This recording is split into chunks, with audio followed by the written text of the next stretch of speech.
Alors cette semaine, je m'interroge sur un décalage assez saisissant. C'est le décalage entre, d'un côté, la France, qui est donc la 5e puissance économique mondiale, dotée de la bombe atomique, alors qu'elle représente à peine 1/1000 de la population dans le monde.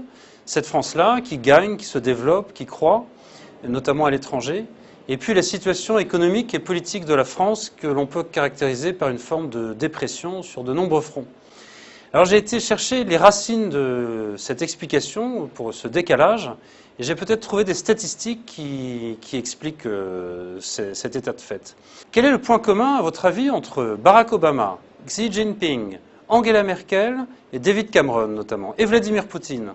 C'est qu'ils ont tous dirigé, pris les commandes de leur pays à moins de 50 ans.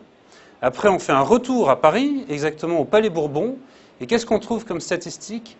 87% de nos députés, et quasiment 9 députés sur 10 en France, en fait, ont plus de 50 ans. Et 54% de ces députés ont plus de 60 ans, qui est l'âge légal de la retraite, dixit le président Hollande. On peut sans doute se dire que cette dernière statistique explique en grande partie le décalage entre le pays réel qui gagne et la morosité et l'espèce de dépression politique dans laquelle nous sommes. Donc, pourquoi ne pas réfléchir à une proposition toute simple? De la même façon qu'il y a des quotas de femmes pour les conseils d'administration des entreprises, eh bien, proposons, même imposons des quotas. Proposons qu'un candidat sur deux aux prochaines élections européennes et législatives françaises, donc 2014 et 2017, eh bien, aient moins de 50 ans et viennent de l'entreprise privée.